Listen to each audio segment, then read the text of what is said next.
respectfully, Senator, what the hell are you doing? Looking into the camera and telling military men and women to ignore the commander-in-chief. How dare you? How dare you do that? That's right, I'm calling out. I never served in the military. How dare you do that? Is it treason? No. Is it punishable by death? It shouldn't be. So the answer is no. But you know better, Senator Kelly. You know better.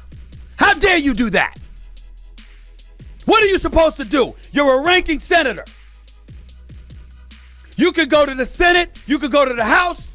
You can draw up paperwork. You can try to start articles of impeachment if you think there's something illegal. I mean, damn, it ain't like y'all haven't done it before.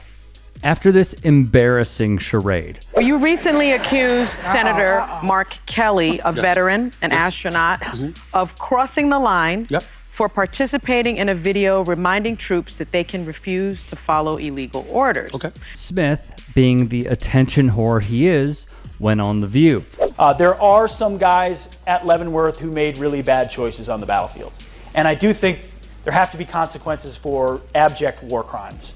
If you're doing something that is just completely unlawful and ruthless, then there is a consequence for that. That's why the military said it won't follow unlawful orders from their commander-in-chief. There's a standard, there's an ethos, there's a belief that we are above what so many things that our enemies or others would do.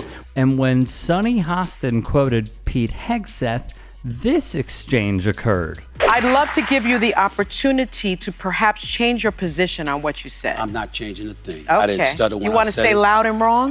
Well, you could call it loud and wrong all you want to. You're entitled to your opinion. I'm entitled to mine. Okay. Here's the reality of the situation. First of all, I don't give a damn what Pete Hegseth has to say because I will tell you right now, he was never qualified for the job. As it pertains to Mark Kelly, what I was talking about is military. It wasn't what Mark Kelly said. It's the fact that he was a combat Navy pilot who served in the military who would tell folks ignore an order when it could get them in the He world. did not say illegal. I said illegal. He absolutely did not. Roll it back. It wasn't what Mark Kelly said. It's the fact that he was a combat Navy pilot who served in the military who would tell folks ignore an order when it could get them in the world. He did not say I said illegal. illegal. I said illegal. And I rest my case. Let's keep this clip moving. He said you don't have to follow an unlawful order, and that is in the military code of conduct. And I'm saying to you, hold on.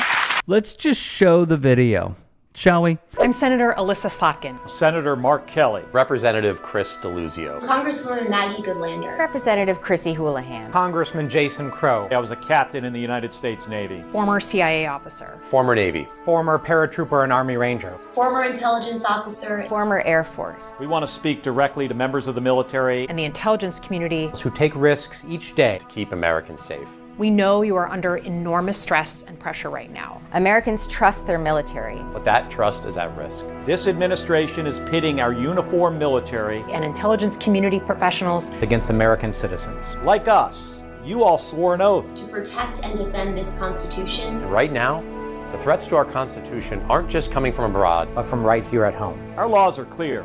You can refuse illegal orders.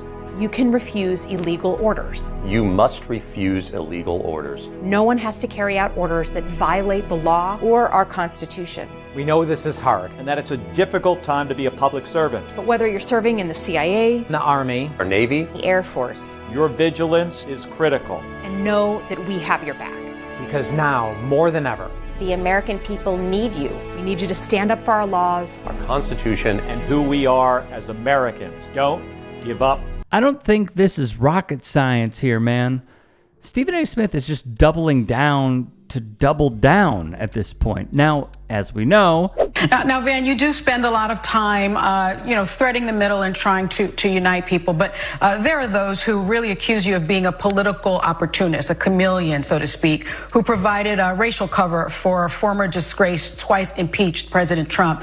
You said this, and I quote, "Donald Trump, and I get beat up by liberals every time I say this, but I'm going to keep saying it. He has done good stuff for the black community, opportunity zone stuff, black college stuff. There's a side to Donald Trump that I think he does not get enough credit for." Yet, just recently, you cried on CNN when Joe Biden was elected the 46th president, and you said it's easier to be a parent now. Character matters now. Truth matters. You even mentioned George Floyd and said a lot of people felt they couldn't breathe. People in the black community don't trust you anymore. What is your response? I don't think that's true. Sunny Hostin also called out Van Jones for being two-faced in what was a must-see video that we actually covered previously. You could check that out on demand. Hey, I appreciate you watching. Now, if you can, please do become a channel member by going to youtube.com/tytsports and clicking the join button. If that's too much for you, you can just go to tyt.com/join to become a member. It helps all of us out here at the Young Turks and keeps our network afloat. In addition, you could follow me on my socials on Twitter, Instagram, and TikTok. Appreciate the love. Have a great day.